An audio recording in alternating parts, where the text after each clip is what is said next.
చేశారు.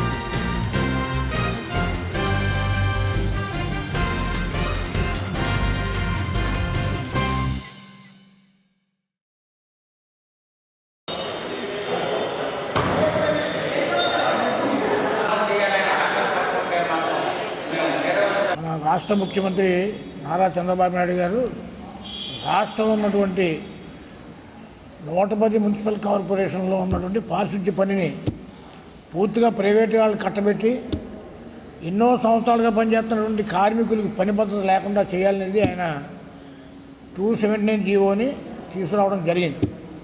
ఆ జీవో అమలు కోసం ఇప్పటికే ప్రభుత్వం అన్ని రకాల చర్యలు తీసుకున్నారు. అన్ని కార్పొరేషన్ మున్సిపాలిటీలు కూడా టెండర్లు పిలిచి ఆ పనిని ప్రైవేట్ వాళ్ళకి ఇవ్వడం ద్వారా ప్రజల సొమ్ముని, కార్మికుల డబ్బుని కోట్లాది రూపాయలు కాంట్రాక్టులకి దోసిపెట్టడం కోసం ఇప్పటికే సిద్ధం అయ్యారు. ఇది తప్పని చెప్పి మొదటి చెప్తా ఉన్నాం.